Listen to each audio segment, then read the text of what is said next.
right, this is an oral history interview with Kerry Tymchuk for the Robert J. Dole Institute of Politics at the University of Kansas. We're in the Washington Law offices of Alston and Bird. Today is February 5th, 2008, and I'm Brian Williams. Let's start out, Kerry, with your first contact, first awareness of the Doles. Where did this start? Well, gosh, my first awareness of him, like most Americans, would have been reading about him in the news, watching him on TV. I grew up in Oregon, so I was not a Kansan, did not know him as my senator, but was involved and interested in politics from a young age, and remember, of course, reading about him and when he was a senator, when he was chairman of the party, when he was the vice presidential nominee in 1976, and following his career. And were you very active in Republican politics in Oregon, or I was at that time I was younger. I was a teenager, but I just always had a fascination with politics. First time we crossed paths, I came back to Washington, D.C. in 1985 to work for one of Oregon's congressmen, a fellow named Denny Smith. And Denny endorsed Senator Dole during his presidential campaign in 1988. So I went to a couple of activities, and my job was working for Congressman Smith with other Dole supporting Congressman and Dole supporting staff. And Senator Dole came to Oregon and helped arrange his visit out there for a fundraiser, and of course crossed paths with him, but didn't really get to know him. In 1989, the spring of '89, I went to work for Mrs. Dole when she was Secretary of Labor in President Bush, George Herbert Walker Bush's administration, and as her speechwriter, and spent 17, 18 months her time there at Department of Labor as her speechwriter, and again, crossed paths with Senator Dole at a variety of events. Didn't really get to know him personally. How did you get the job with Elizabeth Dole? Through a mutual friend, a lady named Jenna Dorn, who was Mrs. Dole's right-hand person at the Department of Transportation, and then went with her to Department of Labor. Jenna was an Oregonian, and we had many mutual friends, and I'd met her through Oregon circles. And early on in her term as Secretary of Labor, Mrs. Dole was asked to go give a roast of a lady named Evie Dubrow, who was the longtime lobbyist for the International Lady Garment Workers Union, and was a legend in Washington, D.C. And apparently she had had trouble before with roast-like speeches and giving humorous speeches, and Jenna, for whatever reason, thought I was funny and had a good sense of humor, and she asked if I would write a roast for her, and I did, and it went over well. And soon after that, they called and asked if I would like to come down and work for her full-time at the Department of Labor, which I did, and spent the time there. When Mrs. Dole was going to the Red Cross to become president of the Red Cross at the end of 1990, beginning of 1991, I got a call from Senator Dole's office, and he and his staff had heard about me from Mrs. Dole, and I guess how pleased she was with what I was doing for her, and he was in need of a full-time speechwriter in the leadership office, and I went up to meet him and interview with him for that job, and which led to me getting the job in January of 1991, and I remained with him through January of 1997. I read somewhere it was characterized that he stole you away from his wife. Is that right? He did. She had assumed, unbeknownst to me, she had assumed that I was going to the Red Cross with her. But Jenna or nobody had mentioned that to me. So I started to look for another job, and I was almost ready to sign an agreement to come back to Oregon to be assistant to the president at Willamette University, which was my alma mater. And when I got the call to go interview with Senator Dole and the offer, and figured I had to try that, and then I get this call from Mrs. Dole saying, Kerry, I heard that Bob was offering you a job. And I said, well, yes, he did. And are you going to take it? And I said, well, I was going to. She said, well, I thought you were coming with me. And I said, Mrs. Dole, I'm sorry, I didn't know that. No one ever mentioned anything to me. And she said, well, let me talk to Bob about it. And then she called back and said, yeah, it's okay. But we have an agreement that I still can use you if I need you. And so the entire time I was working for him in the leadership office, I also had a contract with the American Red Cross, and I continued to do speeches for Mrs. Dole on the side at the Red Cross. So give me a sense of what it was like being speechwriter for the senator. What was your parameters, your expectations, and so? It was a great experience. My office was in the leadership office in the Capitol, in the RLO, and so constant access to him. The first couple speeches that I was assigned, I would meet with him, wanted to get an ear for what he was saying, talk with him about the speech, what he wanted to say, and over the months and years, I think we developed a great rapport and relationship. And as with all good speechwriters, I think you want to know you should know what your boss is going to say before they say it. And it got to the point, I think, where I knew what he'd want to say. Most of the speeches he gave weren't really set speeches. They were, as Republican leader, he spoke to almost every group that came to town. The National Association of Home Builders, the National School Board Association, the National this, the National that. When they're back here in Washington, D.C., they all wanted Bob Dole to come down and speak to him. So most of those talks were blended speeches of sorts, where he spoke a bit about the top events of the day, whatever their issues were, and then took question and answer. They weren't really set speeches. So most of my work in that arena was done just giving him a few talking points, perhaps some one-liners, and then letting them go from there. There were other occasions, of course, where there were set speeches where he would deliver from a speech, a lot of floor statements, important floor statements. President Nixon's funeral, where he delivered the eulogy, acceptance speech at the convention, his farewell speech to the Senate, this sort of thing, where there was more time was spent on a speech. But usually a speech would go into him. My draft, it would come out with his edits, his thoughts, and we would keep going back and forth until he was happy with it. And in the leader's office, were you the only speechwriter? I was. So, and the only one in his heart office as well as his Kansas office. I kind of looked at if he was giving a speech on the floor about a legislative proposal, I would often review it for the legislative assistant to make sure it was fit with what he wanted to say and was his style and format. And the goal of any speechwriter is I wanted Bob Dole to sound like Bob Dole. I didn't want him to sound like Kerry Tymchuk, because I'm not the senator. He was a senator. So I tried to write and put things that others were writing in his language and language that he would use. So it was a very busy time period in my life, from January of '91 through when he left the Senate in July, I believe, of 1996 to go full-time to the presidential campaign. I went with him to the campaign and wrote speeches for he and Mrs. Dole on the campaign, and then stayed with him after the election of November through January, helping him respond to correspondence and communications, and with some of his late-night talk show appearances that he did after the campaign.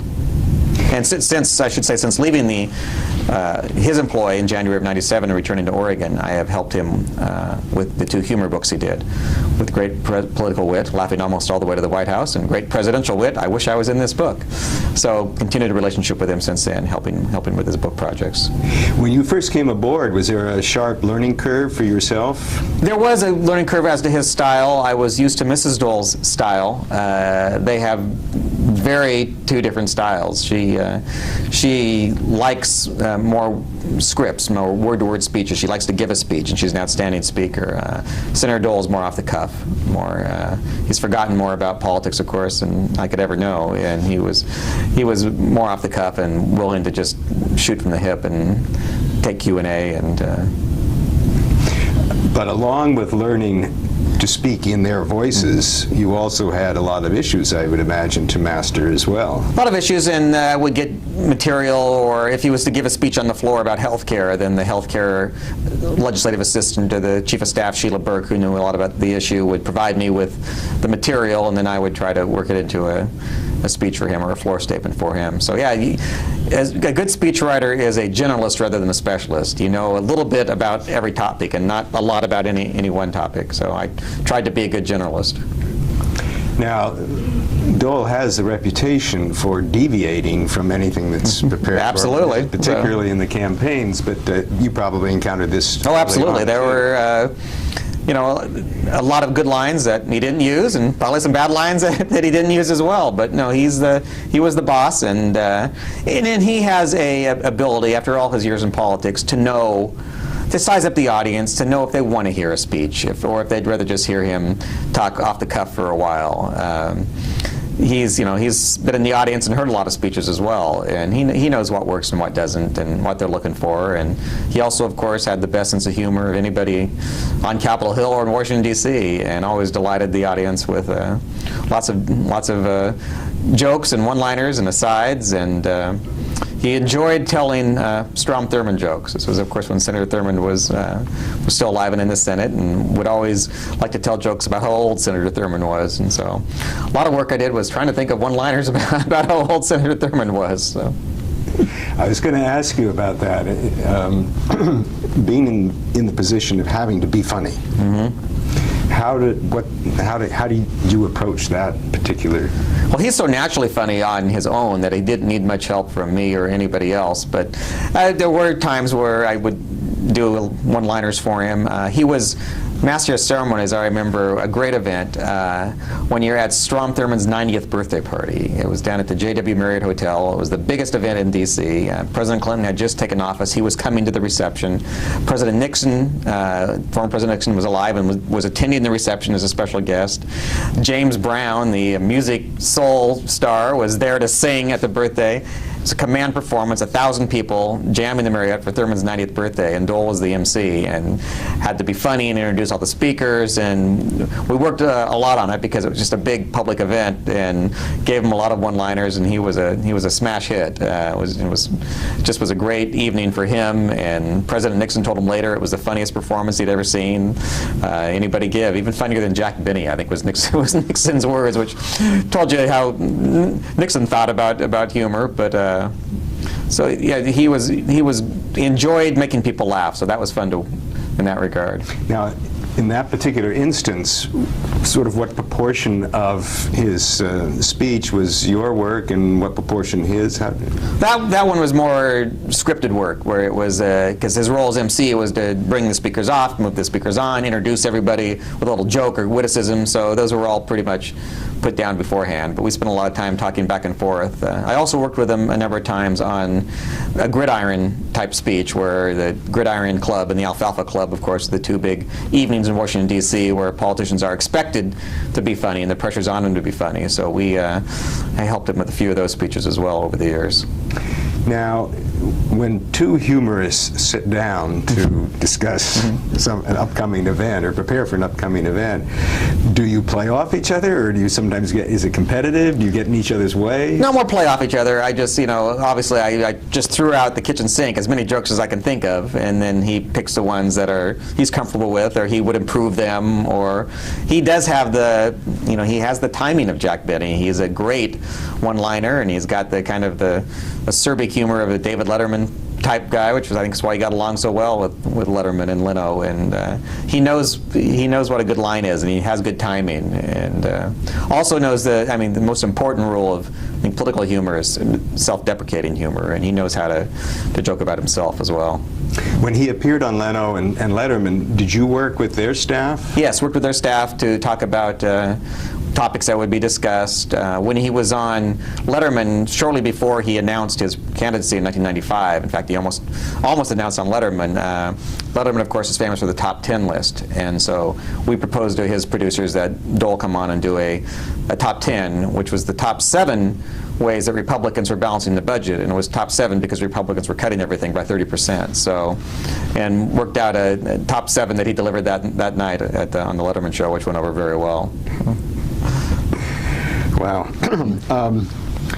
Compare, you did this briefly, but just a little bit more, the Bob Dole style versus the Elizabeth Dole. Mrs. Dole enjoys giving speeches where the speech is written. She has a phenomenal memory. She can often memorize a 5, 10, 15-minute speech word for word, and with no trouble at all.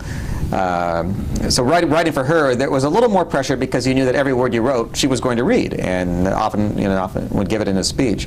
Whereas him, as I said, the majority of events were talking points. Here's what they're interested in. Here's a few jokes about current events, and then go from there. So a little less pressure on that, and you don't have to spend as much time working on every word.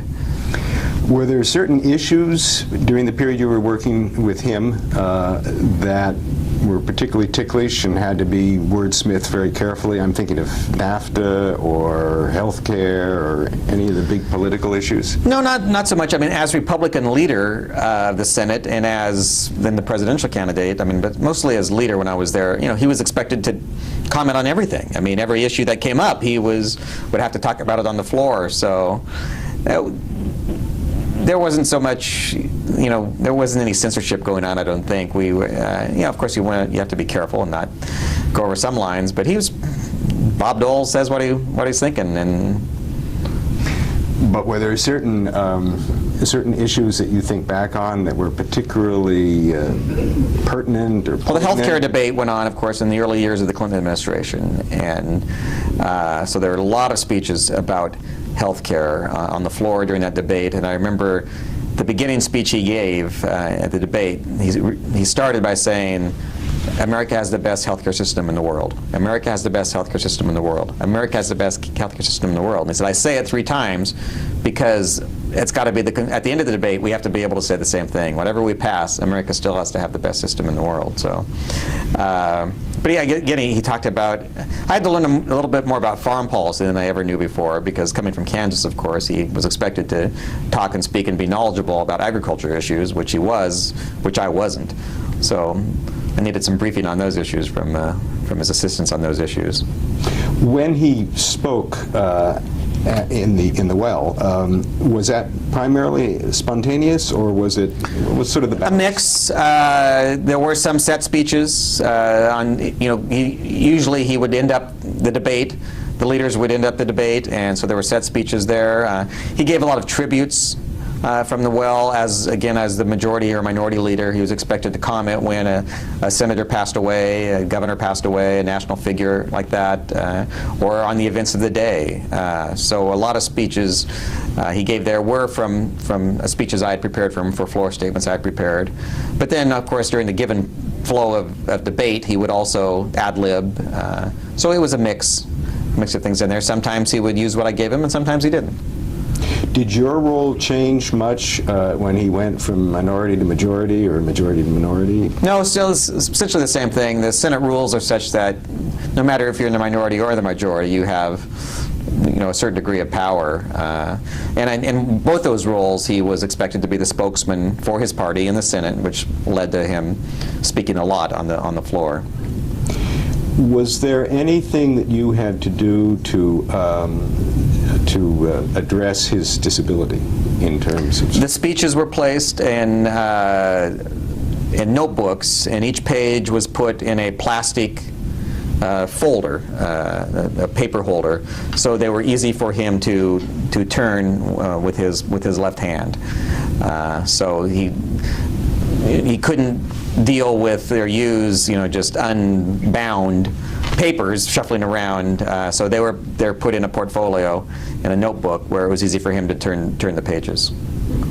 I know someone has told me that at one point he was asked to give a speech, but he had to hold the microphone. Mm-hmm. And he had notes in front of him, and there was no way that he could do both at the same time. So that was he deviated from his prepared notes quite a bit on that. Yeah, on the floor of the Senate, you have a little lapel mic, so that made it easy for him. So. Right. Do you think your role as speechwriter in Senator Dole's leadership office was remarkably different than speechwriters working with other members of Congress? I think it might have been somewhat different in the fact that I had such great access to him. Part of the complaints you hear from speechwriters is that they don't have access to the speaker. Not only did I write the speeches, I also traveled with him. If he gave the speech in Washington, D.C., I usually went along to hear what was said, to hear what worked, what didn't. I traveled with him frequently to other trips across the country. Went along to hear what was working and what wasn't, and to get some local color. And often I could find out something at the event before he spoke that I could go tell him, it's Congressman so-and-so's birthday, it's this, it's that, so he could ad-lib it at the beginning, and I think that made for more effective speeches. I also started to deal a lot with some of his personal correspondence, did a lot of his personal notes and letters to people. Also gave me more of an idea in his style and how he liked to word things. Because of my relationship with Mrs. Dole, we would talk often about her. I was in frequent contact with her, and he would come over with questions about where she happened to be during that day and ask me to deliver certain messages to him. So we became, close on those issues as well, and I think had a closer relationship than most senators do with their speechwriters. So. Tell me a little bit about having that close relationship and traveling with him and so forth. What was that like? It's you're traveling with a rock star. I mean, everywhere you went, people recognized Bob Dole. I remember one time especially when they had a ceremony, they put the Statue of Freedom back on the Capitol Dome. They took it off to clean it and then put it back on, and for the ceremony they had, I believe when they put it back on, there was a huge crowd to watch, and after it was done, Senator Dole and I believe it was Senator Mitchell, who was then leader, came out on the front steps of the Capitol, and there was 1,000 people there, 500 people there, and each and every one of them mobbed Bob Dole. They wanted to see Bob Dole. They wanted to shake his hand. They wanted to talk to him. George Mitchell walked away. No one knew who he was. I mean, Dole was a rock star in the Capitol to the people. So he was a pleasure to travel with, and just always on. I mean, he was, and didn't like not working. I mean, the plane rides were often used. He would invite the local congressman or senator with him on the plane. They were used for him to get information about where he was going, what was going on.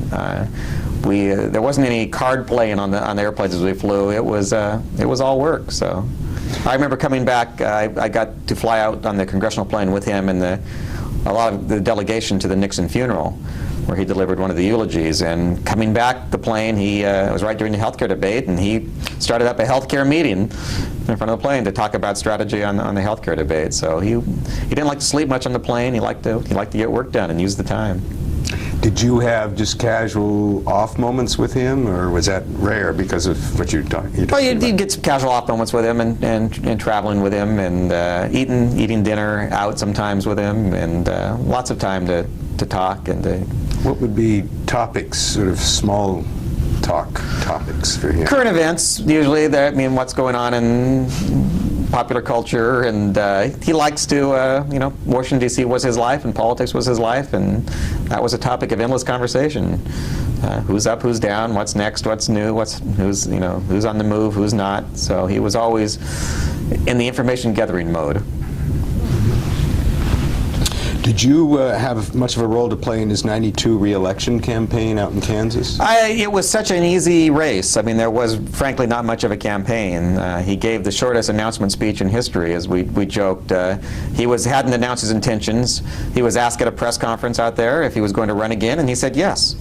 One word. And so they had buttons printed up that said yes. So he went out towards the end of the campaign, but there was really no race against him in '92, and he spent most of his time, as he always did during election years, traveling the country campaigning for Republican senators and Republican candidates, less time campaigning for himself. And he did a lot of work for President Bush, of course, that race as well. So was writing a lot of speeches on why Senator Smith should be reelected as opposed to why Senator Dole should be reelected. So.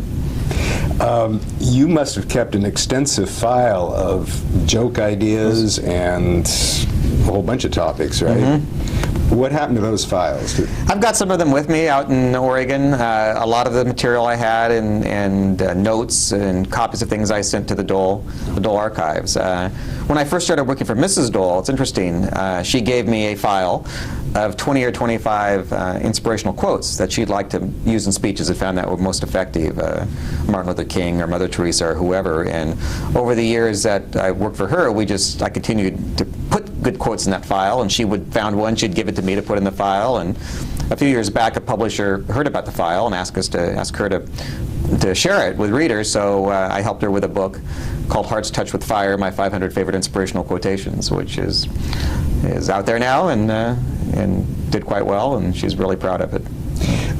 Did you, when you conveyed material to the Institute, send along any explanatory information or sort of review what was? Yes, usually it was here's what I'm shipping, and here's what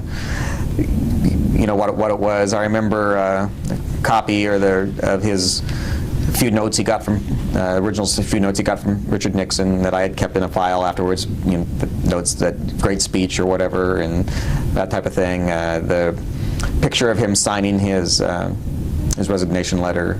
The last letter he wrote, the last few letters that he wrote before he signed the letter, one was a letter to his daughter Robin, because the first letter he wrote as a U.S. Senator after he was elected and sworn in was to his daughter Robin, who was at that time quite young. And so he and I had talked, and I had remembered reading that, and we decided that the last letter he should write was to his daughter Robin as well. So that was the last letter he signed, was to Robin. And the letter before that on his final day was a letter to Senator Inouye, his buddy, and as you know, Senator Inouye and Senator Hart, the late Senator Hart, and Senator Dole were all in the Percy Jones Hospital, and the next to last letter he signed was a letter to Senator Inouye appointing him chairman of the Percy Jones Alumni Caucus in the Senate. So, did April 14th figure much in your speech writing? Dave, usually there was a speech around that time of thoughts. A lot of those speeches were on the importance of helping those with disabilities. He used that day to, of course, to serve others with disabilities. It was always a good reminder, a good time to speak of larger issues like that. So talk about the transition then from being the speechwriter for the leader and to being the speechwriter on the '96 campaign. Well, probably the best speech I think that we ever worked on together was his farewell speech to the Senate. And when he announced that he was going to be resigning from the Senate, of course, I had a couple months' notice when the final day was going to be. So it was a speech I thought of and began to work on my own almost instantly. I knew his last speech from the Senate well would be a very emotional speech, one that would be watched publicly and the media would cover extensively, and wanted it to be just a very special Bob Dole speech, and his farewell to the place that had been his home for the last 3 decades almost. And I thought it should be a speech where he paid tribute to all those who had assisted him, talked about the larger themes that he had brought to the Senate or tried to bring to the Senate, the major issues of his time, the personalities he had worked with. And as I worked on this speech, it became quite clear to me that the things that he was most proud of, the things that I had heard him speak of with the greatest sense of achievement, were all victories that he achieved with the support of Democrats and with the help of Democrats. Food stamps with Senator McGovern, Social Security with Senator Moynihan, and wrote that into the speech as he looked and reflected back on the things he had achieved. It went over at that time, as we got closer to the campaign, as he was going to be the nominee. A lot of the speeches I wrote, I sent over to the campaign to be vetted over there to make sure that what he was saying was consistent with the message that they were putting out.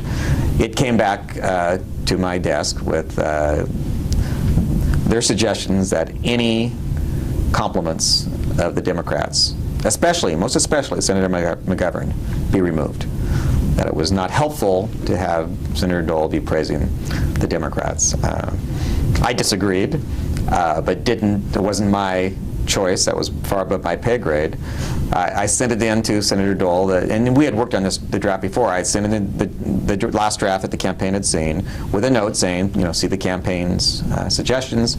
They don't want you to say very nice things about the Democrat. And they also sent over some suggestions which were much more partisan than I thought he would want to be from the Senate floor. I didn't think that he would want to give a campaign speech from the Senate floor, one attacking Democrats, and which is some of the suggestions they made. And within a couple hours after I'd sent it in to him, he came over, walked over to my desk and put it down and just basically said, ignore everything the campaign said. He said, I like Senator McGovern, he's a great man. And so he delivered that speech pretty much as written. He ad-libbed some from the floor as it unlocked, I think, other memories of him for the Senate, but I thought it was one of the best speeches he ever gave, and in a remarkable time in the Senate. So that was the one I was proudest of working on. I went to the campaign with him. I spent a great deal of time helping Mrs. Dole. I helped her with her wonderful convention speech that she delivered as she strolled the floor of the delegates without a note in her hand. To be frank, the campaign was an interesting time. I went over with some other folks from the Senate office. There were some in the campaign who we were suspect because we were not as conservative as they were at the campaign. We were the closet moderates, and they were suspicious of what we thought and what we wanted Senator Dole to say. So I was not involved in a great many speeches in the campaign. I did write some one-liners, some jokes, some responses to current events. And then the acceptance speech was an interesting time as well. A fellow named Mark Halperin, a professional author, very well known, had written the first draft of the convention speech that Senator Dole had been working on and practicing on, and it ended up where Mr. Halperin was apparently dismayed that some changes were being made to the speech at the convention by Senator Dole, and he left the convention the week before the convention, and I spent much of that week then working with Senator Dole and making the changes that he wanted to make and making the speech more of his own. So that was an interesting time to come aboard on that project during the last week. Why do you imagine Halperin was selected to write that particular speech?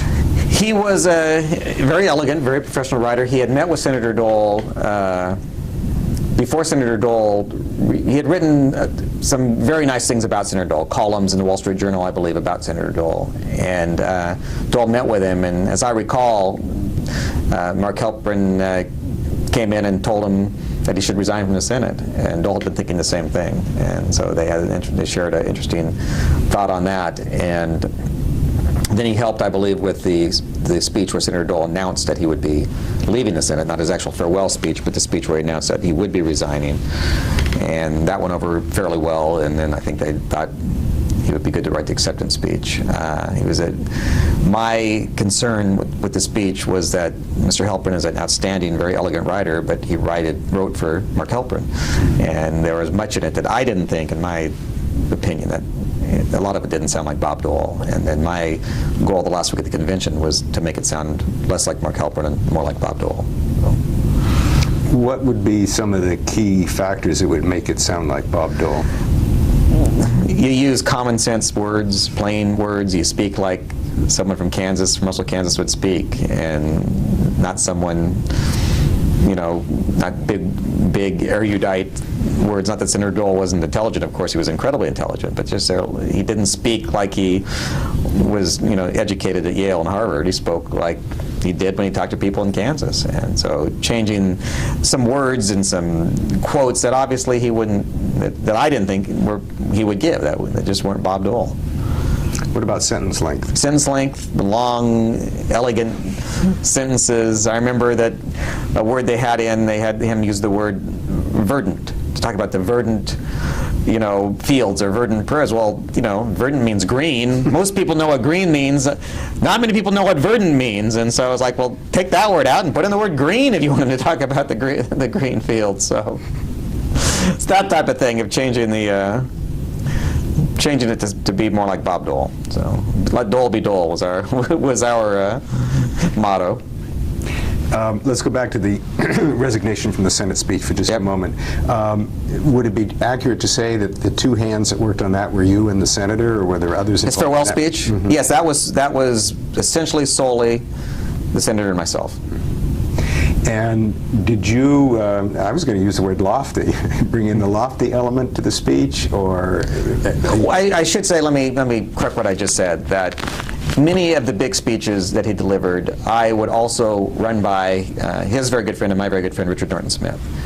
Rick worked for the Doles for a time, went on to a distinguished career, of course, as a historian and presidential museum director, became a good friend of mine. Rick and I were cohorts.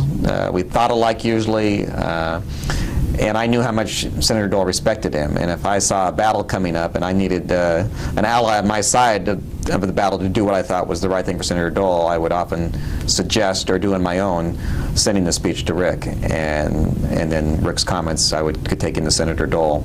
And on the farewell speech, once we had it pretty much done, the first couple drafts, I sent it to Rick, and Rick made a few suggestions as well, as a quotation at the end. I believe the Carl Sandburg quote that's at the end, a few others. So I wanted to correct that record before I went on. So.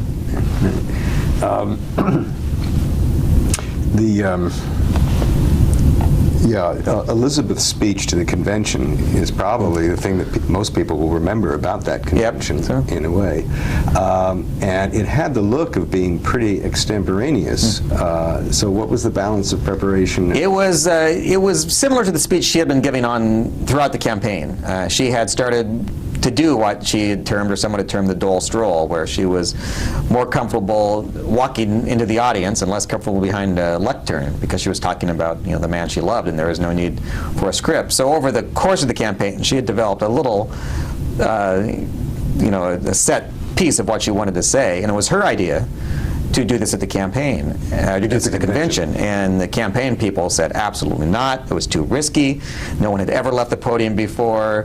What if you tripped going down the stage? What if the microphone went out? What if, you know, the convention floors are notoriously rowdy places? What if a delegate, you know, shouted or grabbed or, you know, got too close or whatever? They had 100 reasons why she shouldn't do it, and she had 100 reasons why she should do it.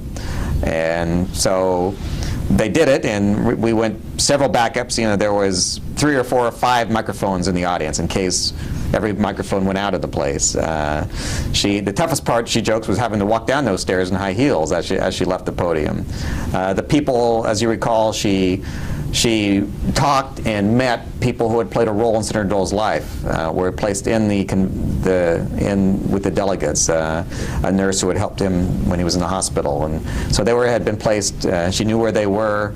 It was a speech that she practiced a great deal, and we practiced a great deal before she delivered it. She had it memorized.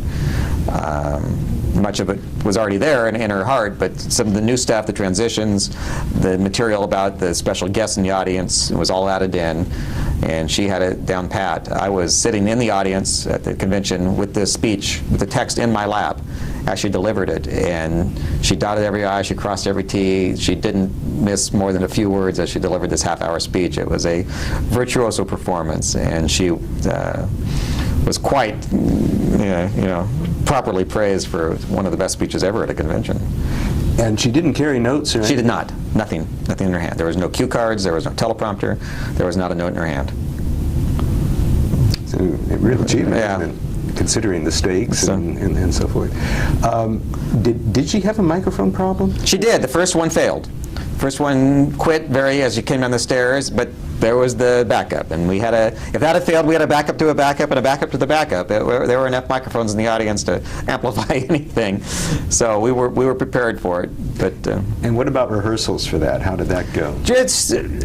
She had one, I think, walkthrough, just basically where she came out on the stage and was shown where the stairs were, went down there, where people would be sitting, where security had blocked off certain areas. She knew where the people would be located, but she didn't give a speech practice, as I recall, in the actual hall because she didn't want to spoil it. And most of the practices were done in her office. She and I had the speech in my lap. She would deliver it from memory, and then occasionally there'd be a word that we'd want to change that she didn't like, that was uncomfortable, and so we'd make the changes as we went up to the weeks to the convention.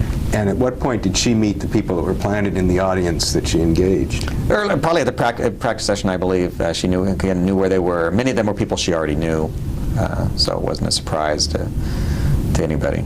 And were their responses memorized too, or was that? No, they didn't actually speak. They were just nodded their heads. And here's so-and-so who was there at Percy Jones Hospital, and here's the fellow who spurred on the founding of the Dole Foundation. Was another one of the Tim Jones, I believe his name was another one of the people in the audience, and a Capitol security guard who Senator Dole assisted, that type of thing.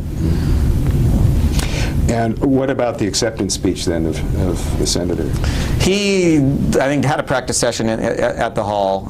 Most of the work the last week was done at the convention. We did a lot of work on the roof of the hotel in San Diego, going over it word for word, several times in the days leading up to him delivering it. He had a hat on, I didn't. I got a sunburn on my head a couple days before the convention. So. We haven't talked about his State of the Union response in early '96, January. What about that? I was not involved. Again, that was done over at the campaign. They had some other folks doing that. I had submitted to them a draft which they thought was too moderate. and not political and partisan enough. So I was out of the loop on that one. Do you have any thoughts about how you delivered your speech? I like to think that mine would have been much better received. I thought it was more appropriate for the tone and the time and what people were looking for. I did have the, I guess, revenge, if not the correct word, of being able to write jokes about the speech afterwards. Soon after the speech, which did not get good reviews, and he spoke to the National Governors Association, and one of the opening lines I gave him was the fact that, he tried to give a fireside speech, but the fire died out, and made jokes about how poorly the speech was received, and it went over very well. And there was a great story in the Washington Post about Dole back to his, funny self, and so had a little bit of self-satisfaction over that. And then, I guess, on to the concession speech. Concession speech, yeah. It was, I had been asked, again, because I wasn't asked to do much in the campaign, I had been asked to write both a draft victory speech and a draft concession speech. By then, of course, this was in the last month of the campaign, and it was pretty clear to anybody with a pulse where the campaign was headed. And I spent a short deal of time on the concession speech, or on the acceptance speech, or the victory speech, and a great deal more time on the concession speech, because I figured that's where it would end up, and knew it would be, one of the last big speeches that he delivered. Certainly one of the last speeches with a national audience watching him. Wanted it to be special. Wanted it to encapsulate his career. So I spent a lot of time with that. It went up to him. I don't think he ever saw it until that afternoon in his hotel room, and he called me. I got called up to the room. I think after the networks already called the race, and about an hour, probably 45 minutes even, before he was to come down and deliver it. And he had accepted most of it. I crossed out a few lines thinking it was too long, he told me, and needed to be briefer. One of the parts he crossed out was the part that I thought was the best. And I had heard him tell the story and knew it from Unlimited Partners, he and Mrs. Dole's autobiography, which I helped when it came through a new version in '96, helped with that version. That one of the first things he ever said as a public servant was after he was sworn into the Kansas legislature in 1950, I believe, and he tells the story about a reporter came up and said, "What are you going to do now?" And he said something to the effect of, "Well, I think I'll just sit back for a few days, and then I'll stand up for what is right." And I thought that was the first thing he said as a public servant or as a politician. It should be the last thing he said, too. So at the end of the concession speech, I had suggested that he say, if someone asks me tomorrow, he tells the story, and if someone asks me tomorrow what I'm going to do next, my answer would be the same as it was 46 years ago. I guess I'll just sit back for a few days, and then I'm going to keep on standing up for what I believe is right. So I thought it was a perfect conclusion to the speech, and that it was one of the parts he had cut out. So I had half an hour, 20 minutes literally to run down to the teleprompter to make the changes to the speech that he had made, the word changes here and there, and take some of the stuff out he wanted to take out. And I got to that part, and I thought to myself, what's he going to do, fire me? He had lost, the campaign was over, so I left it in. First and only time I'd ever disobeyed, anything he had asked me to do or told me to do. And crossed my fingers, and then was there when he went down to deliver the speech. And at the very beginning, he ad-libbed the classic line, I was just thinking on the way down in the elevator that tomorrow's the first day I don't have any place to go, anywhere to be. And got a nice laugh. And then at the end, he read the speech, and then he came to the conclusion, and I could see a little start when he showed up in the teleprompter thinking to himself, didn't I cut that out? But he delivered it, and delivered it well, and it was probably the most quotable part that night and the next day and on the news. So, did he ever tell you after? Never said a thing to me. So, and I had the pleasure of introducing him a few years back at an event in Oregon, and I told the story about how, and apologized to him there for being the first time that I disobeyed him, and he just laughed about it.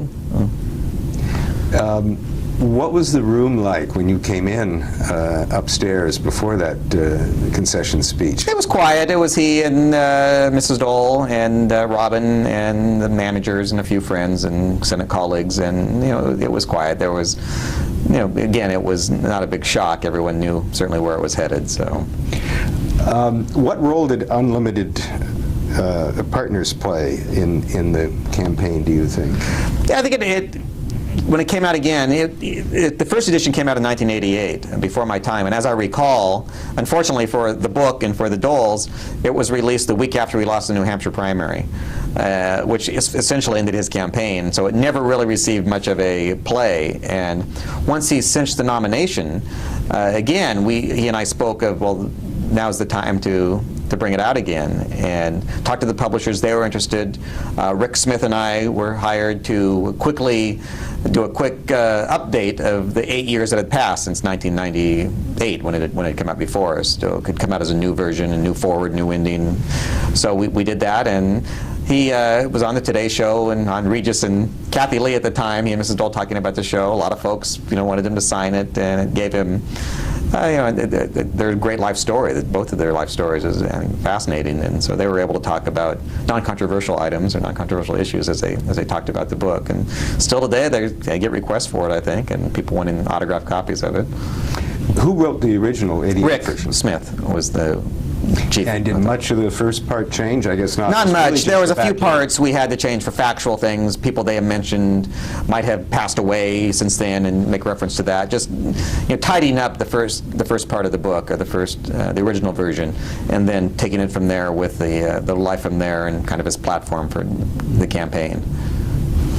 Throughout this discussion of the campaign, there's been a sort of subtext running here, and that is, this is putting it too bluntly, but you versus the campaign staff. It wasn't just me. There was others as well. So it was, like I said, it was an interesting, sometimes awkward time. What were your thoughts? What's your observations now, looking back on that, and what it signified, and what it was all about? Thought, as I look back, was Senator Dole going to win the campaign? No. I mean, unfortunately, when he announced for president in early 1995, President Clinton was at his lowest point. It was soon after the Republicans taken control. The first 2 years of his administration had been chaos, and the American public reacted by putting Republicans for the first time in control of both houses of Congress, first time in half a century. And every poll showed Senator Dole beating President Clinton. Any other Republican probably could have beat him too. But by the time it got around to Senator Dole getting the nomination, I don't think any Republican could have beaten President Clinton. By then, his administration had righted itself. He had brought in new people. They had different goals. We suffered through the closing down of the government. Speaker Gingrich, I believe, overplayed his hand. They ran months of commercials showing Dole and Gingrich together. Gingrich was certainly the most unpopular Republican in America at the time, among people besides Republicans, and they tied him together. And it was clear, in hindsight, and even then, that pretty much it was over before the campaign got going. There was just a small window where he might actually have had a chance. So be that since he was going to probably not win, my thought was that he would have been much more comfortable and better served campaigning as himself. I thought the campaign tried to make him something that he wasn't, which was to make him Jack Kemp, or to make him Phil Gramm, or to deny his record of achievement of working with Democrats. They wanted to make him more partisan, I believe, in his beliefs, less willing to get something done, draw more lines in the sand. Did you ever confront, were there confrontational experiences you had? No, that was above my pay grade. So, and again, by then it was, too late. Not going to happen. I guess, to what extent, looking at their viewpoint and approach on things, to what extent was it ideological, and to what extent was it strategic? Well, probably a little bit of both. I give them, certainly they were the professional managers. They, I think, had decided this was the only way he could win, or this was the way he could win. And probably a little bit of strategy and some ideology as well. And a lot of it we see going on with the current presidential campaign, a split among Republicans between far right and the moderates. And so I assume they knew what they were doing. They got him the nomination, but there were times when I doubted it, and he just didn't sound like himself. I recall, the week, 2 days after the election, or 3 days, on the Friday after the election, Tuesday, was when he was on the Letterman show. The Letterman show was taping here in Washington, D.C. They had invited him to be on. He agreed to do it, so we spent some time, he and I, writing possible one-liners, and again, working with the Letterman producers, what they'd be asking, one-liners, and he went on and went down there and was just a hit. I mean, just a grand slam home run. He was hilarious, and the calls and letters we got after that, where was that Bob Dole during the campaign? If I had known you were that funny, I would have voted for you for president, which kind of says something about why the American people are voting. And that's part of the question I've been asked most frequently over the years after that occurred was, why didn't we see that Bob Dole on the campaign? Why did we see the Bob Dole we saw? And I gave it some thought, and the reasons I came up with were, one was, I think part of it was, if not nerves, was just humbleness and humility. I mean, here was Bob Dole from Russell, Kansas, born and raised in poverty, being the nominee for President of the United States. This is serious stuff, and I better not be a wiseacre at it. I always tell people the toughest word I ever heard him say in all the years I spent with him. A lot of politicians have a reputation for not very nice language. The toughest word I ever heard Dole say, in public or private, was Jiminy. When he was surprised with something, it would be Jiminy, and which I think shows you what a gentleman he was. He would no sooner swear in front of a woman than anything, and then fly to the moon. So I envisioned Bob Dole in his private moments saying, Jiminy, here's Bob Dole from Russell, Kansas, the nominee for president. Who would have thunk it? And this is serious stuff. So I think part of it was that. A lot of it was the fact that he got burned, I think, early on by the press in the campaign. When he was the leader of the Senate, he had the press in stitches, always. I mean, every day he'd have a dugout, they called it, or would talk with the press about the events of the day. And he would do the one-liners and zing this reporter and that reporter and jokes and asides, and everyone would laugh, and very little of it would get reported. Well, when you're running for president, the rules change dramatically, and everything you say is fair game. There is no off the record, no comment that doesn't get reported. And early in his campaign, he'd make some jokes about how dull his speeches are. You don't have to listen to this, or make a joke, and it would get reported and would not reflect well on the campaign. And so I think he realized he had to be a little bit careful about that, and maybe couldn't be as loose and funny and spontaneous with the press as he had been. So I think it was a combination of those two things that made him lose a little bit of his sense of humor during the campaign, but he picked it right back up the day after the election. So he sort of willingly took the dictates of the campaign staff. I think he did. I think he hired the people for a reason. He got the rap in 1988 for not listening to the staff, for kind of micromanaging the campaign. And I think the lesson he learned was, this time he'd let the managers manage the campaign. I think there was some pushback at the end, and over the years there was over the campaign there was some pushback I could see, but again, it was his idea to do the 96-hour marathon at the end, and we probably made some changes to the acceptance speech that the campaign didn't agree with. There were a lot of folks on the campaign that he hadn't known before, that were new to him, and he, like most people, is comfortable with what he's comfortable with, and I think towards the end he turned back to what he was most comfortable with and the people he was more comfortable with. I do have one great story which shows you Bob Dole, the man, and he got a lot of letters over the course of time during my years with him from kids and young people with disabilities who regarded him as their hero for what he had done with his disability and his work with the American with Disabilities Act. And he got this letter one time from a young gal, I think she was 18 or 19, from Oregon, a little town called Medford, Oregon, named Whitney Duggan. And Whitney had been rendered a quadriplegic from a horse riding accident. And she had adopted Senator Dole as her hero and started writing him letters before the campaign and then during the campaign, for a couple of years before the campaign, actually. And because she was from Oregon and because I'm from Oregon, and I brought a lot of Oregonians in to see him over the years, the letter ended up at my desk, and I responded, wrote Senator Dole's response in the letter because of his his disability. There were very few handwritten letters from Senator Dole. All his personal notes were typed, and I would do a great deal of them, and he would sign them or write a little note. So I started writing back to Whitney on his behalf, and they started a pen pal relationship where he would write, she would write, he would write, she would write. Eventually, he invited Whitney and her mother out to D.C. They came back, and we set up a whole series of VIP tours for him. They got to see him and have lunch with him, and she was a marvelous, inspiring young woman in a wheelchair, and obviously was going to be in the wheelchair for the remainder of her life. And during the campaign, she wrote a lot of notes to him. And on the Thursday, 2 days after he lost, I was in the office, in the campaign office, and he came to my desk and he said, you know, I bet Whitney's feeling pretty low. Let's give her a call. And I thought to myself, and think still, you know, here was a man who just 2 days before had lost the biggest prize American politics has to offer, the prize that he had tried to achieve for so many years. And his thought just 2 days later was not with himself. They were with a young woman in Medford that he'd met only once. And he called her, and of course she was just stunned by the call. And talked with her about how it's okay to lose, and you just have to move on, and there's life after losing.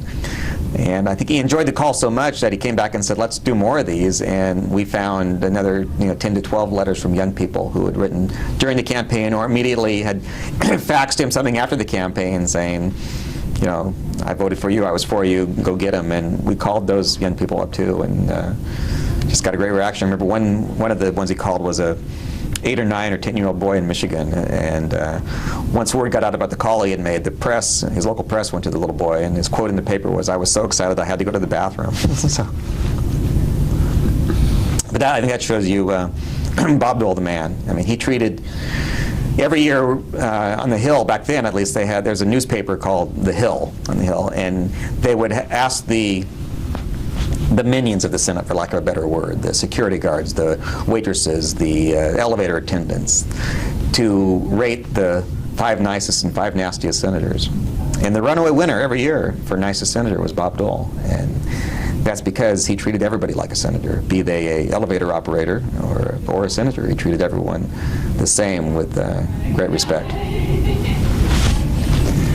I want to stop here for a moment. Okay.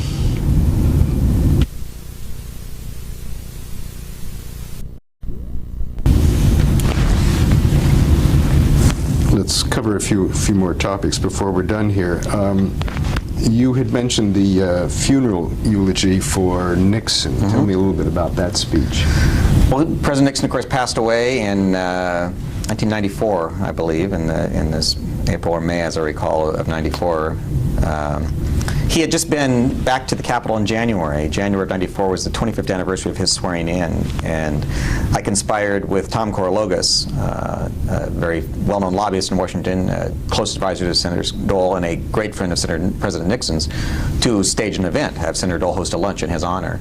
And Tom and I put together this event, which was held in the Mansfield Room up in the Capitol, and was Nixon's last trip to the Capitol, and it was a great event. And then several months later, he had the stroke and then passed away. And the request came in very soon after the death from the family that they would like Senator Dole to be one of the speakers. It was, as I recall, Governor Wilson of California, Secretary of State Kissinger, Senator Dole, and then President Clinton were to give the speeches. And so this, of course, was going to be a very important, big speech. Senator Dole and President Nixon had gone back a long time and had a very interesting, complicated relationship. Immediately brought in, I brought in Rick Smith, and as a great presidential scholar, Rick did the first draft of the speech and then got it to us, and then Senator Dole and myself and Rick went back and forth for the days we had. It wasn't a very long time period we had before the funeral to get the speech in shape and how he wanted it, and then flew out with him to the funeral on the plane, and he delivered, of course, the speech where he, it ended up being such an emotional experience for him that he broke down at the end, and but was I think, very moving tribute to President Nixon by Senator Dole. That was not entirely uncommon that emotions would overcome Senator Dole, right? No, he does wear his, and as time has gone on, I think he wears his emotions on his sleeve, and there are certain topics that do bring up some memories. When he talks of the Warriors, when he talks of Russell, Kansas, when he talks about the cigar box, when he talks about others, there are times where he will have to catch himself. Certain people, certain memories, his parents. You know, when I think about that, I'm always reminded of Senator Muskie. Crying in the snows of New Hampshire in 1972. Which just killed his political aspirations in one stroke, didn't it? It did. Have times changed, do you think? I think so. Well, you know, this year Senator Clinton received a lot of attention for catching her voice. There were no tears in her eyes, but it appeared that they might be coming in New Hampshire, and it was given a wide credit for helping her win that primary. So I would think that times perhaps have changed. Interesting. Yeah. You mentioned his war experiences as another one of those topics. You said that you had participated somewhat in the writing of the book. Yes, he had the new book, One Soldier's Story, which came out. He had a main co-author, Ken Abraham, I believe, and Rick and myself and Mike Marshall here from the office were brought in early and met with Ken on several occasions and kind of divvied up the responsibilities. And my responsibility over the years has kind of been the Dole institutional memory, knowing what he said, when he said it, where he's gone, you know, who was there, and helping with unlimited partners, more or less his life story. So my kind of job in reading the book was into looking at the draft as Ken did it, was one to make suggestions, contribute some material, but mostly to read it and review it again to make sure it was in Bob Dole's language and Bob Dole-ese. And one of the suggestions I remember that I made to one of the drafts was Ken had talked about Senator Dole's was talking about his favorite foods, his favorite pie was banana cream pie, and he spelled cream, C-R-E-M-E, with one of the little things, tildes over the E's. And I sent a note to Ken. I said, Bob Dole does not eat banana cream pie. He eats banana cream, C-R-E-A-M pie. So that was part of my responsibility there. I had more to do responsibility-wise with the two humor books that he published after leaving office, Great Presidential Wit and Great Political Wit, and those were combinations of Rick Smith and myself helping Senator Dole with the format, with the books, with material, with putting everything together, with thoughts and suggestions. So that was a full-time job for a while almost, doing those books with Rick and Senator Dole, helping put those together. And what was the process there? Once the deal had been made, Rick and I and Senator Dole would go back and forth with drafts. Rick and I divvied up the work, the sections of the book and ideas, and went back and forth. Rick is many things, but he's not a typist, and so I ended up being the typist would take Rick's material, most of it handwritten. Rick would handwrite his material and give it to me, and then putting it into a text form. What about doing the research on those? Research, we did that too. We had lots of material. I mean, most of the content of the book was great stories that had already been told or jokes that had already been told.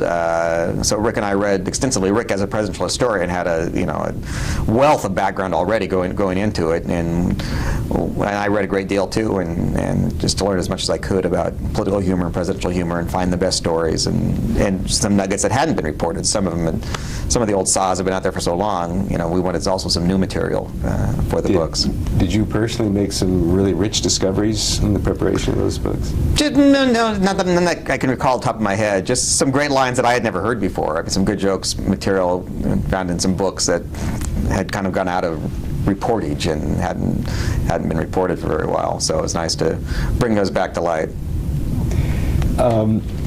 This is just occurring to me as you're talking. In terms of Dole's own colleagues, his own contemporaries, who was humorist number two? Alan Simpson from Wyoming, great wit, very funny, great storyteller. He would probably be number two. And it's interesting that they were leader and whip together. So yeah, another great experience for me in memory I have, and fascinating story, was because of my Oregon background. I was a close friend of Senator Hatfield's, Mark Hatfield, who was in the Senate almost the entire time Senator Dole was there. Senator Hatfield was there from '67 to '97, 2 years earlier than Dole, and then a year later. In 1995, after the Republicans took over Congress, one of the biggest battles at the time was over the Balanced Budget Amendment.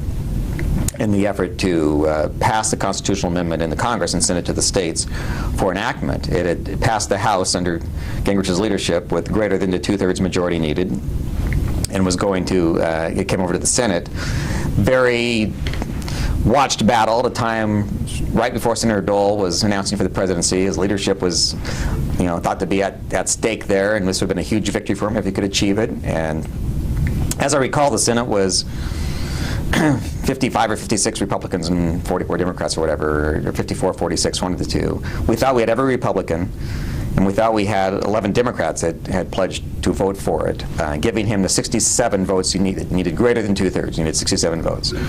The night before, the day before the vote, Senator Hatfield came over to see Senator Dole and to tell him that he had searched his conscience and that in all good conscience he could not bring himself to vote for it, did not believe it belonged in the Constitution, leaving the senator one vote short of the victory.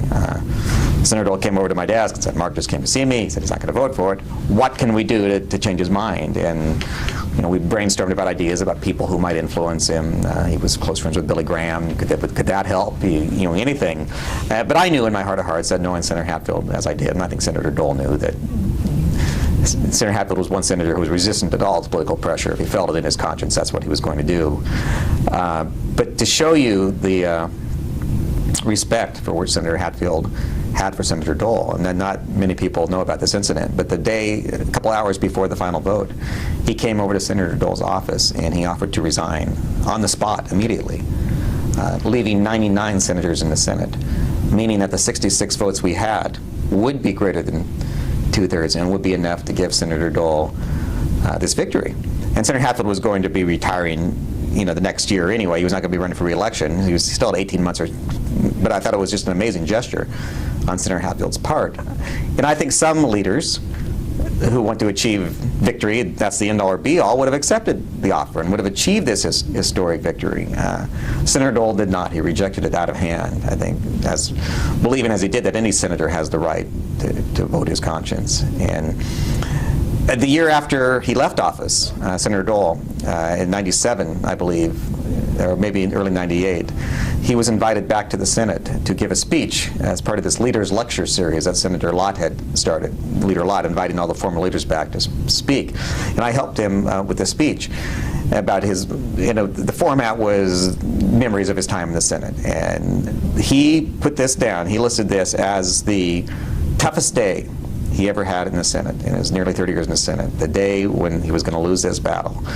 And he asked rhetorically in his remarks, and as we talked, if he had to do it all over again, would he have accepted Senator Hatfield's offer? Would he have achieved this victory and sent this to the states? And he said no. And he said, as he looked back at it, he wouldn't, because he said part of a full life is defeat as well as victory.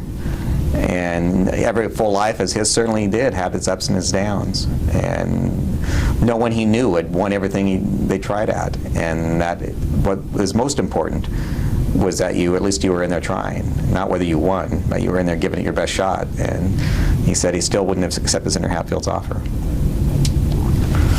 How do you think Senator Dole will be remembered as time goes on? I think as one of the greatest legislative leaders of the second half century, second half of the 20th century.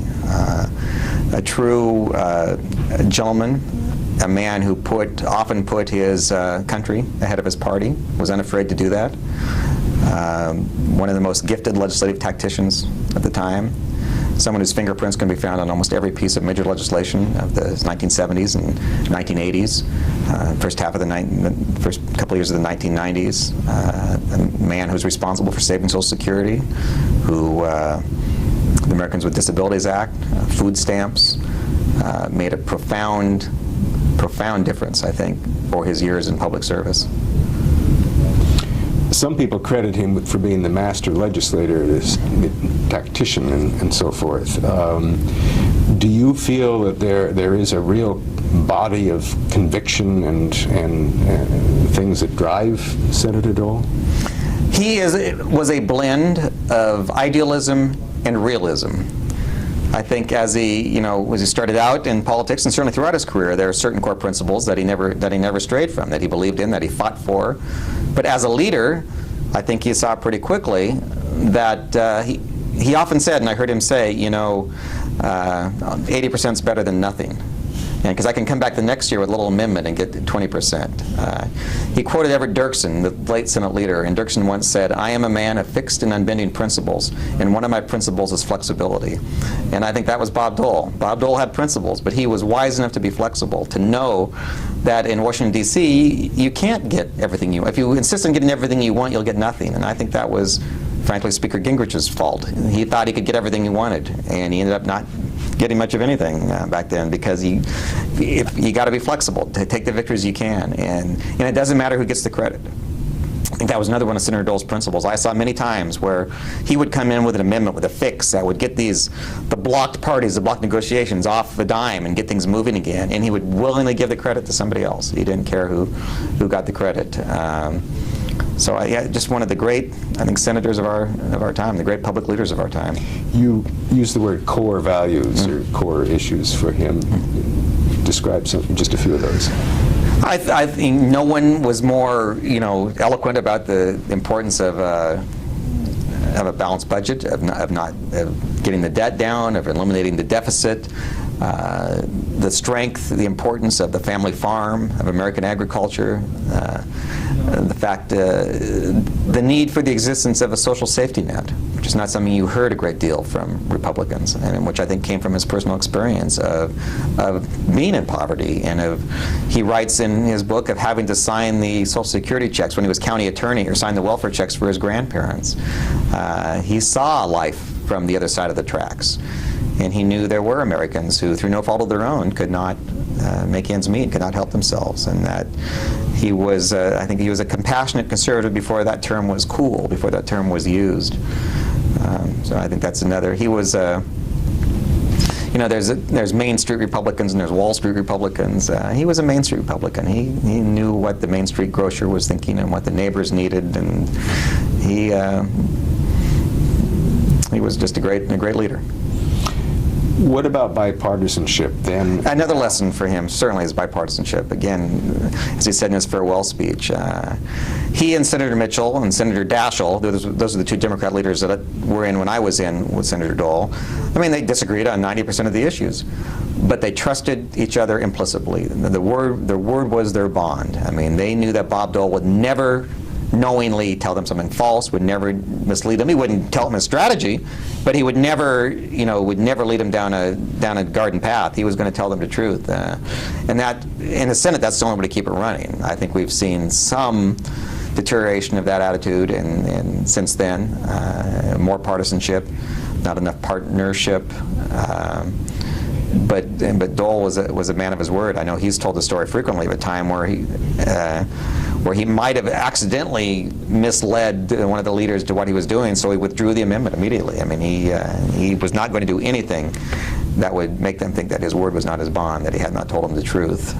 It was totally upfront with him, whether he agreed with them or disagreed with them. He'd let them know where they were going and where they were headed, and what he believed.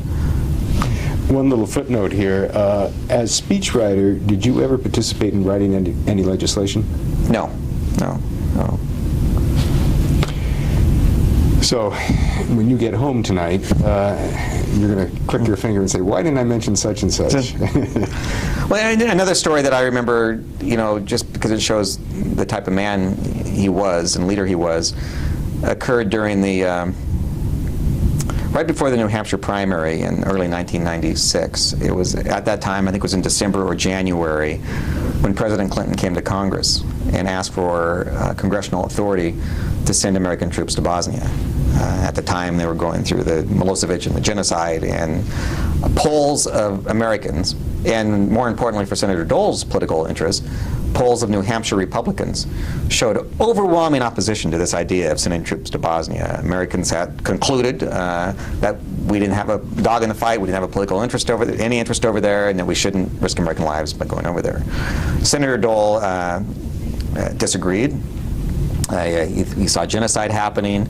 And I saw pollsters and consultants come into him and saying, Senator, your path is clear. You need to lead the fight against this. After all, you're going to be running for president against President Clinton. Polls, New Hampshire Republicans are against it. You take a public role. You lead the fight against this. We guarantee you'll win the New Hampshire primary. And he said, and I heard him say it, he said, America can only have one commander-in-chief at a time. And like it or not, Bill Clinton is our commander-in-chief. And my duty as a Senate leader, and implicitly I think as a veteran, is to support my commander-in-chief. And instead of leading the fight against President Clinton, he and Senator McCain, another veteran, another war hero, led the fight for it. And it passed, I think only because of their support. If they had opposed it, especially Senator Dole, if he had opposed it, led the fight against it, I don't think it would have passed. Republicans controlled the Senate. And he and McCain went the other way on it and led the fight for it. And it was a prime example, I think, of someone putting the nation's interest above their own political interests, which is something that we need to see more of, I think. And I just thought it stands as an example of what is good and decent about public service. What about Dole and foreign policy? He was a student of foreign policy. Wherever he traveled, the world leaders loved to meet with him, loved to talk with him. He was an internationalist. I think he saw in World War II, of course, the value of American leadership. He came, and he has written and spoken of the fact that when he came to Congress in 1960, he was something of not an internationalist. And President Johnson, Lyndon Johnson, made him part of a delegation, Food for Peace or some sort of food delegation, and he went and he saw poverty and starvation in other countries and saw the need for American assistance and American help. And I think that played a big role in changing him to make him more of an internationalist as well. Did you travel on any of the Codels? I did not travel foreign countries with him. So. You are a little bit unusual in terms of most of the people we've been interviewing in that you have seen and worked with him a lot since he left the Senate. How's the post-Senate Dole strike you? Hey, great. I think I live and work in Oregon now, and I'm the state director for one of Oregon's U.S. senators and run his offices out there, but have stayed in touch, as you've said in the past. It's been 11 years.